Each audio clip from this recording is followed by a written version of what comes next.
Hi all, my name is Tigran Sedrakyan. Today I'm going to present Grover's quantum search for machine learning. I've been studying quantum computing for the past year at Sorbonne University, and recently I gained some insights on applications of quantum computing for machine learning, and today I'm going to present them. Particularly, I'm going to start with a very brief history of quantum computing. I'm going to introduce the mathematical concepts of quantum computing. Then I'm going to present Grover's algorithm, one of the main players in the field. Then I'm going to proceed with the applications to the machine learning field specifically. And I'm going to talk a bit about quantum supremacy, advantages, challenges associated with quantum computing. But first of all, I'd like to ask you a question. I wonder if there's anyone in the audience who's familiar with quantum computing already. It's a field of a subfield of computer science which utilizes concepts of quantum mechanics, some very essential principles like superposition and entanglement to achieve better efficiency in various computations. So without further ado, let's begin. A very brief history first. First quantum computational model, that is quantum mechanical model of quantum Turing machine, was introduced in 1980. After that, in 1986, a very early notation of quantum circuit was invented. In 1994 and 96, correspondingly, Shor's and Grover's algorithms were discovered, which were an important milestones in the field. The first 2-qubit quantum computer, the working version, was invented in 98, and after that, it's been one milestone after another. More importantly, the first quantum computation in feasible and classical computers was made in 2019. However, it's been questioned and it hasn't been rigorously proven. Only very recently, Chinese researchers managed to indeed rigorously make a quantum computation in 4 hours, which would take many thousands of years on classical computers. And I have the 3 dots here to signify that the field is still in very active development right now, and new big things are happening pretty much every other month. So I want to introduce the mathematical model of quantum computing, qubits and logic gates, and then proceed with the quantum circuit notations. Here we have examples of what we call qubits. Physically, those are quantum anything that have 2 basic states. We call them 0 state and 1 state. And unlike classical bits, qubits are represented as vectors, which allows us to make a continuum of vectors by making linear combinations of those. In a very general sense, qubit is represented as a linear combination of the 0 vector and the 1 vector, where with corresponding alpha and beta coefficients, as you can see here. Those are complex numbers, and this allows for a lot of flexibility. They are called probability amplitudes, and they correspond to a certain measurement probabilities. What is a measurement? Mathematically, it's a projection on a subspace of spanned by the 0 and the 1 qubit. And after a measurement, we say that a superposed state, as we can see here, it collapses to either a 0 or a 1 state. We call psi quantum superposition of the 0 and of the 1 state, the basic principle of superposition is that the qubit, the quantum state, is in several states pretty much simultaneously.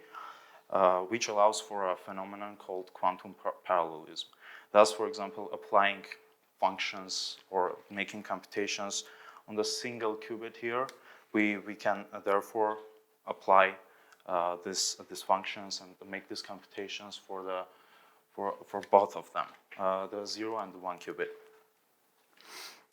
Naturally, when measuring a qubit, we understand that it collapses to a state, so it becomes a 0 state or 1 state, and we have two possibilities. Thus, the sum of the probabilities of collapsing to either state sums up to 1, which we call the normalization condition. As alpha and beta are complex numbers, a qubit is a complex vector, and we can see an example representation of the qubit on the right. We call this the block sphere of a qubit. We can see the basis states 0 and the 1 state on the poles, opposing poles, and all the corresponding values in between formed by this linear combination fall on this sphere. Thus, we have an infinite continuum of possible states represented just by two basis states, 0 and 1, and corresponding coefficients alpha and beta. An alternative to classical logic gates in quantum computing are quantum logic gates. We can see examples here. For example, the X gate or the NOT gate flips a 0 qubit to 1 qubit and vice versa. It corresponds to a rotation around the x-axis on the block sphere. Likewise, Y and Z gates correspond to rotations around Y and Z axis correspondingly. At the bottom row, we have 4 examples of quantum logic gates, which is usually considered as the universal set of quantum gates, which allow for universal computation. It is not a unique set, but it is the most commonly used one. In order to apply a gate on a qubit, as we will see in a bit on a quantum circuit, we have to mathematically, it will correspond to multiplying the corresponding matrix on the left with the qubit. Of special interest here is the Hadamard gate, which allows for creating a uniform superposition of states. I will discuss this term in a bit. Just remember this for now.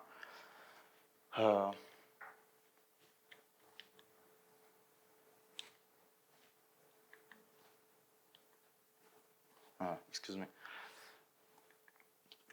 Here we see an example of what we call a quantum circuit. It is not very similar to the classical circuit, but it definitely has some similarities. On the left, we have qubits, quantum states. In the middle, we have the operation flow, applying certain operations and logic gates. And in the end, we have the output states, the thing that we actually trying to achieve. Here we can see examples of gates. For example, the Hadamard gate shown here. It acts on 1 qubit and it gives a corresponding output. Also, we can see these interesting notations, which we call measurements. They correspond to measurement of a qubit in a certain basis of two-dimensional vector space. Why do we keep measurements for the very end? Why do we need measurements in the first case? We need measurements to obtain classical values, which we'll be able to interpret for further computations.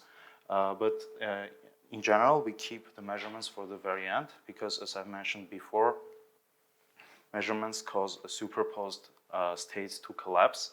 And as we shall see in a bit, it's very important for us to keep the superposition of a state because that's the primary thing that allows for more efficient computations on quantum computers.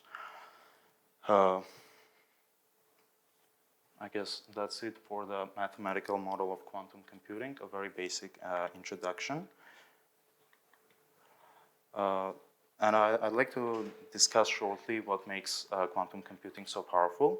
As I already mentioned, a superposition of several states allows us to apply functions which we call unitaries on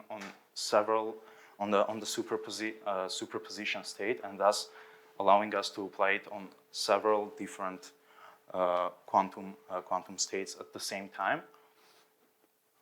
We also have the principle of entanglement, which allows for more efficient communication. We call this field of study quantum communication, and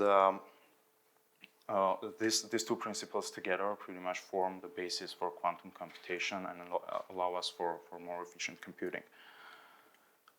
I'd like to discuss the hero of the day, Grover's algorithm. I will shortly talk about it, the main principles. I'll discuss the main steps of the algorithm, a process called amplitude amplification, and in the very end, I'll show a corresponding quantum circuit for it. So what is Grover's algorithm?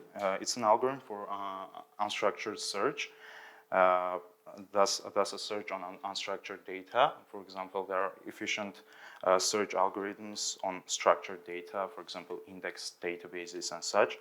But in the unstructured data field, Grover's algorithm outperforms any classical alternative in a quadratic manner. So we have O square root of n time complexity for Grover's algorithm, whereas the best classical alternatives perform in O of n. And it's also been proven that it's asymptotically optimal, and there are no existing better quantum or even moreover classical algorithms for unstructured search. It's important to mention that we're searching among quantum states, and in order to be able to use this data classically, we'll have to come up to encode classical bits into quantum bits and vice versa. Which is still in pretty active research, that the efficient ways of doing so, because oftentimes encoding states may take more time than the computation itself. Here are the main steps of Grover's algorithm. The initialization step. Here we create a uniform superposition of quantum states, which corresponds to superposition of states with equal probability amplitudes, the ones I've discussed before. For example, alpha and beta. In this case, they become, all of them are equal. All alphas and betas are equal, and all of them are equal to 1 over n. So the probability of measuring every state when measuring the superposed state is equal to 1 over n. We initialize the uniform superposition state from a zero state, the zero state that we've seen before, by applying Hadamard gates. How this is done more specifically is a bit complicated subject, so I won't go deep into it. Just for now, just know that a superposition state has an equal probability of, for superposition state, we have an equal probability of measuring every state in the superposition. Which allows us for better computations. Grover's iteration or amplitude amplification is the second main step of Grover algorithm. We mark the state that we want to measure by applying a certain gate, a certain unitary U. We mark it by changing the sign of its amplitude to negative. We will see some visuals in the next slide to make it more clear. After that, we apply a gate called the diffuser gate, which pretty much takes the state that we marked and amplifies its amplitude in a way that we will have a higher probability of measuring that state, which is exactly the state that we're looking for. And the final step would be the measurement of the corresponding superposed state that we that we already modified somehow in order to obtain with very high probability the quantum state that we were looking for. Here we have some visuals for amplitude amplification. As I mentioned before, quantum states can be represented as vectors in two-dimensional space. Here we have quantum superposition state S from the previous slide, which also contains the state that we're looking for. So we will start by creating this superposition, and we will look for this state specifically in this superposition using Grover's algorithm. Since this state also contains the one that we're looking for, they're not orthogonal to each other, and it's convenient to create another axis in this coordinate system which will be orthogonal to the state that we're looking for. It will be S prime.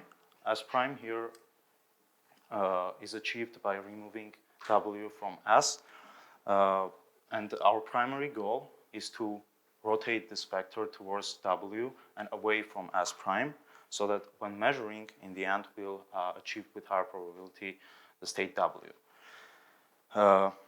Here we have the corresponding amplitude picture. As we can see, all of the states in the superposition have equal amplitudes of 1 over n, which is changed in the next step.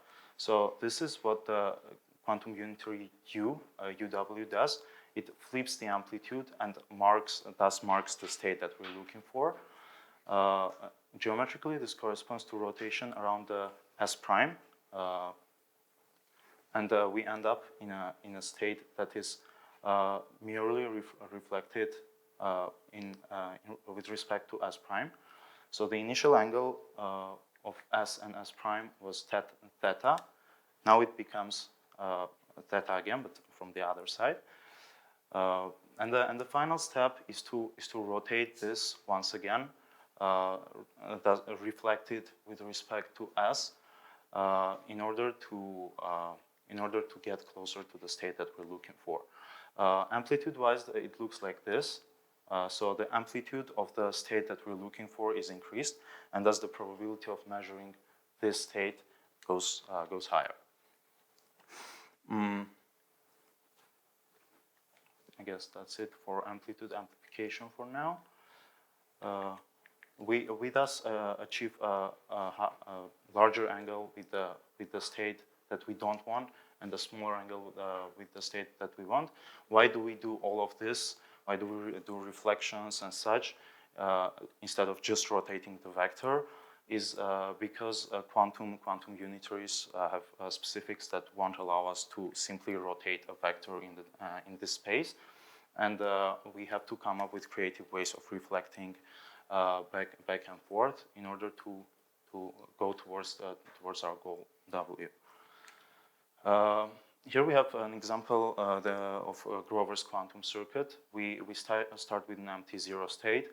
We create a quantum superposition of state using the Hadamard gate, as I've mentioned before. We then apply Grover iteration, in which consists the unitary UF discussed before, the one that marks our state. It's also called oracle. And the next step is the diffuser, which takes the marked state and rotates it once again. In the very end, we measure, hoping that we'll find the state that we're looking for. However, this is still not guaranteed because of the probabilistic nature of quantum computations, and we might still end up doing all of our calculations again. However, this works with a very high probability, and practically it's been implemented and shown that this indeed, repeating this procedure of square root of n of times, more specifically pi over 4 times square root of n, it can that number can be achieved by geometrical proof, which I won't perform here. By repeating this procedure this many times, we are guaranteed to end up with a quantum state that we're looking for. So how can we apply all of this to machine learning? I will present two examples of applications: quantum perceptron models and quantum reinforcement learning. I won't dive very deep into the theory behind. I'll just outline the general algorithms and try to show where Grover's search fits in those and why these are better than the classical alternatives. So we'll start with quantum perceptron models. First, a small reminder on perceptrons, differences between feature and version spaces. So here we have a comparison of the feature and the version space. In the feature space, we have our data points marked as dots on there are dots and or crosses depending on their label. And we have our classifiers separating them. In the two-dimensional case, those would be lines. However, an alternative version space representation to this thing would be three-dimensional, where data points are planes, and for higher dimensions, those would be hyperplanes. And the classifiers that we're looking for, the separation lines, are actually dots on a big yellow ball of all possible classifiers, normalized classifiers. And what we're trying to achieve here is we restrict the space, the version space with data points. We divide it with planes, and we try to find a corresponding point on the ball of all possible classifiers that will optimally divide those between each other. So here we have an example of online quantum perceptron training.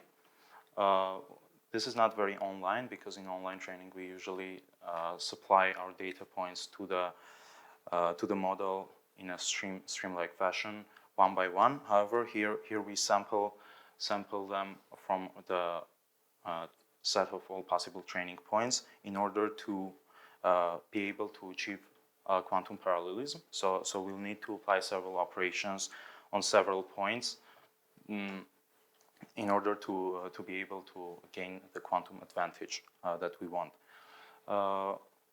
Very shortly, I will discuss this very shortly. The most important step here is the quantum is the Grover search or amplitude amplification. We pretty much create a superposition over all possible classifiers that we're looking for. After which we amplify the amplitude through this step. We amplify the amplitude of the state that we want, and in the end we measure, hoping that we found a misclassified state. So in our case, a state that we want to find is a quantumly encoded feature vector along with this label that is misclassified. After finding a state like this, we just have to update the weights, the corresponding weights, using the perceptron model, which I won't go very deep into today. We just have the standard rule of updating perceptron weights. But the key point in this, as I already mentioned, is finding a misclassified state. And the reason why this outperforms a classical alternative is that we will use quadratically less queries to our database. We will thus find a misclassified state in a quadratic less time. There's an alternative in the version space which pretty much looks very similar to the feature space version, and with the only difference that, as we can see here, we have a lot of possibilities for the classifiers, and we will try to in this second algorithm we will try to randomly sample possible hyperplanes, possible classifiers from this ball using a Gaussian spherical distribution, and use the Grover's quantum search to find an optimal classifier. The rest of the procedure is the same. We sample our hyperplanes classifiers. They're marked as W's, vectors W's here, and we perform a quantum search. Here, G stands for the oracle gate that we've seen before, and this looks pretty much like the standard diffuser gate. Thus, this G gate is tasked with marking a potential classifier, and this second step is tasked with amplifying the probability of measuring the optimal classifier. Now I'd like to talk a bit about quantum reinforcement learning, I'll start with a small reminder of what reinforcement learning is. If you're familiar with it, you're probably familiar with this picture too. It corresponds to a model of an environment. Well, where intelligent agents take certain actions that modify the environment and feed the resulting states after those actions back into the agent, and also they gain some insight into how effective their action was using the reward system. And this process is repeated iteratively until we achieve our goal, which can be different from case to case. In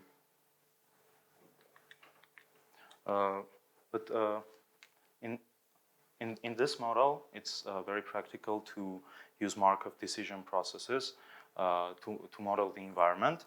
Thus, we will have a certain action space, a certain state space, a reward function, which will calculate the reward of certain actions that the agent takes, and a corresponding value function, which is more like a long-term reward.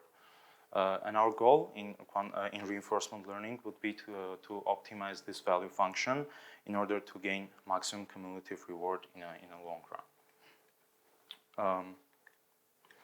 Here we have another example of an algorithm which we call quantum reinforcement learning.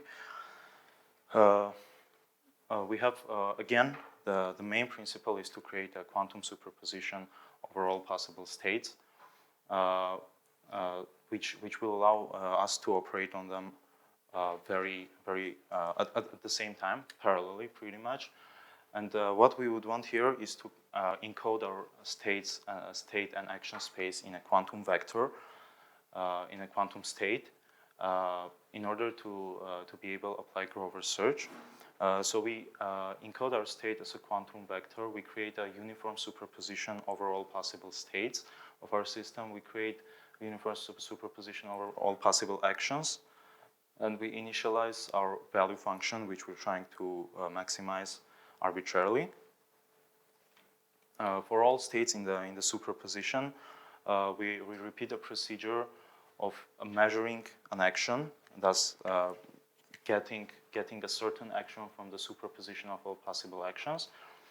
After which we take this action and we measure or we observe the state that results, the resulting state after this action, and we also read the corresponding reward using the reward function. After which we use a classical approach to updating our value function from reinforcement learning. We update our probability amplitudes in a way so that we can differentiate between the bad and the good actions in this superposition. And this step involves using, again, Grover's search. So amplitude amplification that we've covered before. And we repeat this process, which is halted when the change in our value function is not very significant anymore, when we don't optimize that much.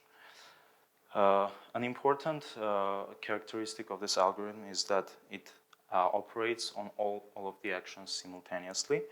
Thus, by taking a certain action and getting a certain reward, we can update all of the actions because they're in the superposition all, they're in superposition with each other. So we update all of the actions, the set of all possible actions that we can take, and we take note of that for the future iterations of our algorithm. Here we have a familiar picture of rotating rotations in the vector representation of our states and actions. We're thus trying to find an optimal action and reduce the probabilities of actions that are not so good for our use case. And the corresponding amplitude picture is shown here. So we're trying to maximize the amplitudes of good actions that will result in an optimal solution, and we're trying to minimize the amplitudes of the bad ones. Here we have a standard grid world setup for quantum reinforcement, for reinforcement learning in general. Our goal in this case would be to go from the starting point to the goal point, G, by finding the shortest possible path. And as can be seen in this graph, our quantum reinforcement learning approach outperforms the classical temporal difference approach, which is a classical approach to reinforcement learning by order of several times in this case. So here we can see the dependence of steps per each episode, and depending on the actual episode. Episodes are just one iteration of our algorithm. So if we find one path, that's one episode. If we find another, that's another episode. And what we're trying to achieve here is to find the shortest path. So it's going to take several iterations, several thousands iterations, as we can see in this case, to achieve this. And by using the quantum reinforcement learning approach, we can notice that we managed to converge around 3,000 episodes in, while with the classical approach, we have about 8, even a bit more. Yeah, on the left, as I said, is the classical version. In the middle is a simulated version on a classical computer, and on the right is the actual theoretical prediction of how quantum computer would perform it, and those two are not very different among each other. There's another problem with the classical approach. It's that for high learning rates, it might not converge. For example, a learning rate of 0.01, we converge. A learning rate of 0.02, we don't anymore. And for higher rates, it's like that. While with a quantum approach, because of the specifics of our quantum search algorithm, we managed to converge even for higher rates up to alpha, the learning rate equal to 0.11. But the most importantly, applications of quantum computing in machine learning are not only one directional. So the synergy between the fields works in both ways. We can thus, for example, utilize approaches of machine learning to optimize certain algorithms in quantum computing, and Grover's algorithm is a good example of that. For example, I didn't mention that in order to be able to check if the solution, if the state that we found using Grover search is indeed a solution, we have to have an analytical way of verifying that state. But sometimes that may not be the case, depending on the specific problem, and some machine learning techniques, more specifically neural networks, can be used to overcome this problem. However, I won't cover that today. And very shortly, I'd like to discuss quantum supremacy, which is a goal of proving that quantum computers actually can perform things that classical computers cannot in feasible amount of time. And as I already mentioned in the beginning, it's been done very recently by Chinese scientists. They experimentally managed to, on a very, very complex computer, they managed to achieve computation in 4 hours, which would classically take several thousands of years. Among the advantages, it should be clear already that we gain a speed up over the classical alternatives in quantum search, in Grover search. That's a quadratic speed up. In other cases, it may be even more significant. However, even quadratic speed up for large databases can be very significant. We can solve using quantum computing. We can solve certain classically infeasible problems. As I've already mentioned, the Chinese researchers' case. And also another interesting application is the simulation of quantum environments on quantum computers, which are classically very hard and consuming to do. For example, in physical applications, in chemistry applications, we can simulate quantum settings using quantum computers. The challenges associated with it are the quantum decoherence, a thing that pretty much breaks the superposition if we interact with our system too often or too much. And as I already mentioned, the superposition is the thing that we want to keep because it allows for quantum parallelism and more efficient computations. Coupled with the difficulty of building quantum computers, the technological imperfections, we arrive at a very high error accumulation over computation process. And this is one of the research fields of quantum computing. We're trying to reduce the errors as much as possible. And they're not very efficient for every type of computation. So there are specific applications of quantum computing that where we would want to use them, but mostly classical computers can solve several problems far more efficiently than the quantum computers.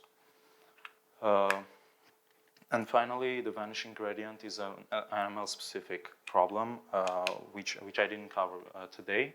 Quantum neural networks, it's a concept where we utilize, again, quantum computations in neural networks. And we're all very familiar with the vanishing gradient problem. Vanishing gradient, in classical approach, we would just utilize activation function to overcome this. However, in quantum setting, because of the architecture specifics, it's not possible.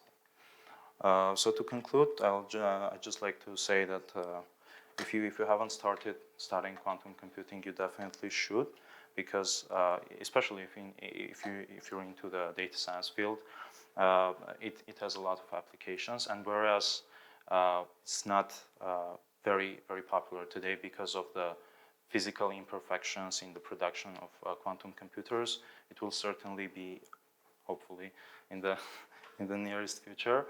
I'm optimistic. Not everyone in the field is, but I strongly believe that this quantum computing is the future. For my references, that's it. If there are any questions, thank you. Go ahead. Yeah, I have a question regarding the Grover's algorithm. So just I'm curious that is it not possible to arbitrarily manipulate the probabilities of like all the items and the data we're searching for? So we're searching in. So what I mean is that like in what we have shown, we've just like kind of doubled the probability of the right item. But is it possible to like make it even higher? Make it even higher? Yeah.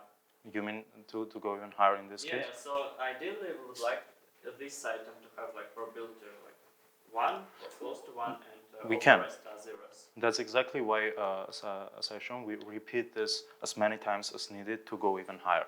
So we would flip this again and again and again, and we'll go higher. On each flip, it is doubling. It is not exactly doubling. It's getting higher, while other amplitudes are getting lower because their squares still need to sum up to 1 from the normalization principle. But essentially, repeating this square root of n times, where n is the number of the items we're searching, we're very, very likely to come very close to this vector and measure the state that we're looking I for. was just curious that like if we can double it every time, probably we can like get to close to 1 in like all of log n. Mm-hmm. But yes, since I got you that you're saying it's not doubling. It may look like it's doubling here. Normalization condition, it won't be possible. Okay. Yeah. I see. Thank you. You're welcome. So, am I correct to say that, like in classical machine learning, we are optimizing our model, right? Like we are not starting from the states of superposition like here. Yes. But here we should start with like this whole like space of our problem, right? Yes. So it's not, we cannot stream the problem in any way. Like we should start with the whole space. We start with the whole space. We, for example, in this case, we sample from the set of all possible solutions. From the set of all possible solutions, we sample from this, and then we search among them. That's why we. So not every model can be translated like this. That's another thing, right? Exactly. That's why I said that not every problem is solved efficiently quantumly. We can certainly do that, but because quantum computers are fully functional Turing machines, we can do that, but we wouldn't want to do that in most of the cases. And the upper limit of our space would be the entangled qubits, right? So like if we have like 60 qubit computer, that's the upper limit of problems that we can solve. It's a bit more complicated than that, since I've mentioned, like if we manage to create superposition over all qubits, that would make our computational power very, very efficient. But yes, we are physically, obviously, limited to a certain amount of qubits at this point, and that's one of the challenges. We're trying to increase the number of qubits as much as possible in order to gain improved efficiency.